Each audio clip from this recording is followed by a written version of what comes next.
All right, welcome, welcome, welcome. Okay, let's talk about it. Jeffy, I am.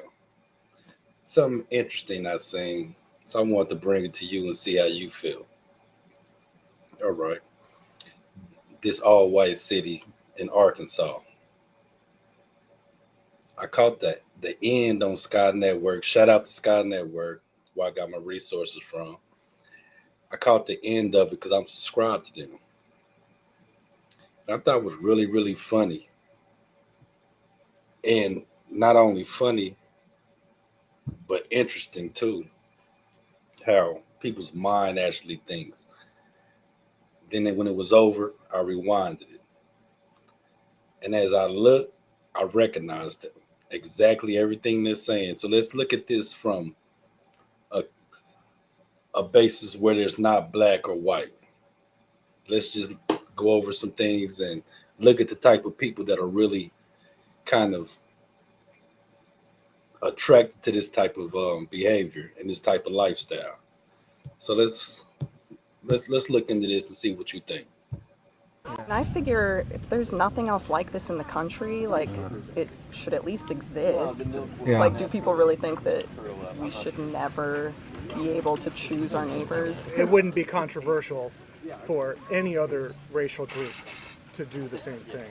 I think it'd be quite controversial. Well, if you don't have rules against it, then, anyone of any race can come and be your neighbor, and they're watching the news, which is telling you that white people are, the cause of all your problems and all the ills of society, and suddenly, your children are much less safe because there's a lot of violence, anti-white violence happening to white people and white children, and so.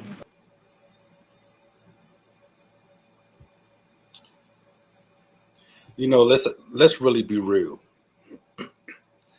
Not to pass judgment on anyone or to talk foul. Excuse me. Let's look at this with open eyes, right? These people are looking for something. So they found each other on Facebook, and this led them to this little community. And like I said, I laughed at first when I watched this. Then I had to really think about it. But you know what? There's a lot of places like this across America. And throughout my travels, I witnessed some, and yes, there are still some downtowns where you have to be out of town when the sun goes down. I'm gonna tell you the truth. Me being from Kansas City, it's been times where we used to go out to the suburbs to party and have fun. But after 11, 12 o'clock, we were heading back to where where we were from. And 11, 12 o'clock was was really too late. We should have been going back when the sun was going down. And a lot of people that had, caught different cases and they end up having disadvantages in their life. But it's interesting watching this group of people. And if you do watch this special, you start to see their mind state and what they're really thinking. And the reason I decided to touch on this because I've held this for about 2 days, and I clipped it up, and I wanted to do what I wanted to do, and I thought about it. But that evening, I was sitting with someone, you know, in my life. Baby was with me, and baby beloved, when she heard it, her mouth dropped, and I laughed, and I started to realize, excuse me, throughout my travels here in Missouri, especially here in Central Missouri after my accident, I have conversations with people that have no idea what's going on in the world outside their 30-mile radius, right? And the question was run to me is, I can't believe there's still racism like that. That was like, bam. But that's the world we live in. How about this one? See what you think about this. An issue that you've had to address, there will always be white people. Well, I'm feeling a little nervous now in the interview. Yeah. We are forced to accept people into our neighborhoods, into our businesses, and into our lives who won't share our background, who won't share many of our cultural priors, even moral priors. We don't have a rule stating, you know, if you have X amount of non-European ancestry, you're definitely out.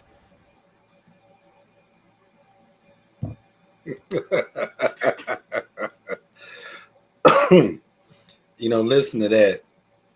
What are these people really scared of? Yes, there are different communities spread out across the country, but what authoritative process do we have to really own our communities? You can go to any major city and there's a black community, a Chinese community, especially out here. Okay, let's talk about where I live at. Out here, it's a Samoan presence, a Hispanic presence, but who is there more of?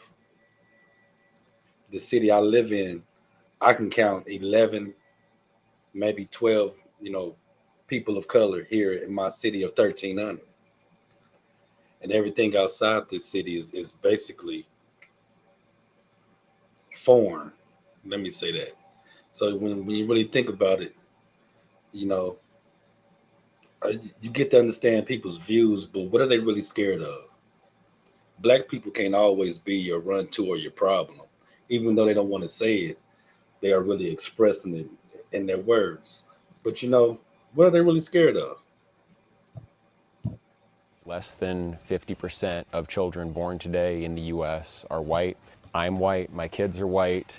There is something to your background that informs who you are, your sense of identity. And we don't want that sense of identity being taken away from us involuntarily. So we're taking control of that situation and creating an environment where my kids can celebrate their identity and not have it, threatened from outside, I guess. Now, let's look at this, like I said in the beginning, not a black and white thing, right? Apparently, we know that they have a lot of anger, but they won't explain why people of color are their issues, right? Okay, say we do have these neighborhoods. You have your all white neighborhoods, you have your all black neighborhoods, and so on. Want to be honest? I would prefer it that way.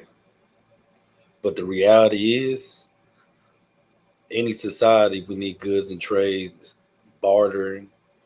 We need communities. That's the thing that we all need. Now, I feel like if you buy this land and you go out there and do whatever you want to do, good for you and the people that follow you and have those traditions they want to, have with you. But as he said, I don't practice your religion. I don't eat the certain things you eat. And neither do I have that for anybody else because my diet is different than yours. That's the whole thing, the individuality of the whole thing. Now, like I said, you can't blame black people for everything. It's to the point where even in our government, it's really funny. But if that's what you choose, that's what you choose. But the question I really ask, what are you really scared of? And to get to where you need, what happened to the zoning in those areas? The homeschooling, what's really going on with the kids in that area? Is your quality of life really that well that you will leave your surroundings? No, I think you all are life dropouts. That's how I feel. If we're not going to make a race thing about it, because people see this stuff and act like they don't. And since the last 6 months, people have really been getting bold about what they have to say and, how they feel about a lot of things. And I believe every consequence every reaction has a consequence. I think some are finding it now and try to run for all that cover. Now, to give you a insight on where I'm at, maybe 15 years ago, in 2008, before when the economy went down, Obama became president. The place I worked in, and we all were union workers, the day that the power was transferred, maybe 8% of the crew came to work out of a factory of maybe 2,000 people, maybe. And they were so mad and so hurt and things that they were saying, and I couldn't process it then. Now I have a clear understanding, the privilege and things that they feel like they're owed in life. And when people are not successful, they want to blame others. Like I said, to get out of a racial component, since a lot of people really don't want to deal with that, I had to explain it that way. It's been some time, but it hasn't been that long. And we talking about it, right? Jeffy, I am. Ask yourself, how do you want your kids to go? To grow, to prosper? How do you feel about the education coming up? And how you gonna feel if your child ends up being transgender or handicapped? Or if you have a mixed child, how do you want your child or your grandchild to really thrive and be happy in this world? And I think a lot of people should really think about that. To tell you the truth, who cares? Here in this red state, in Missouri, you have the right to bear arms. What they say, FOFA?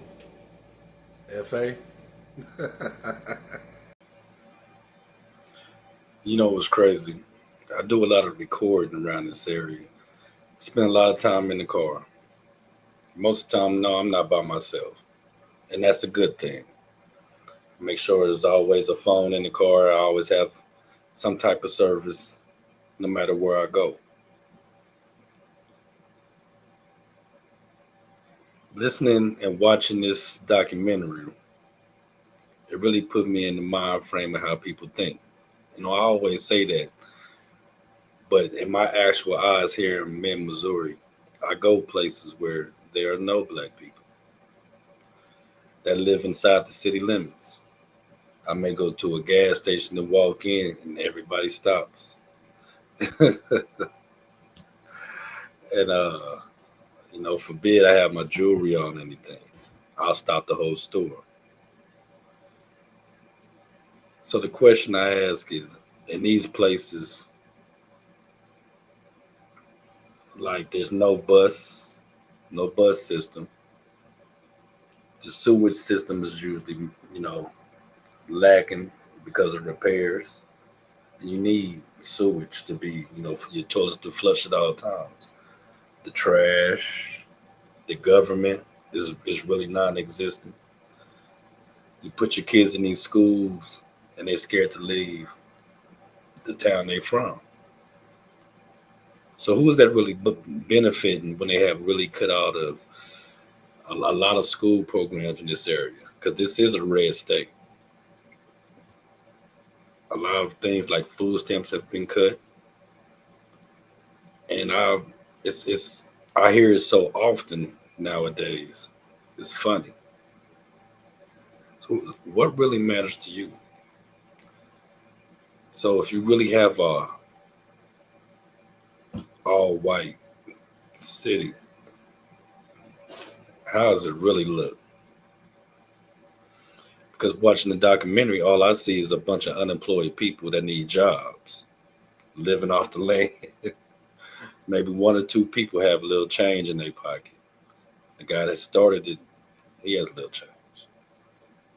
So what really is it about?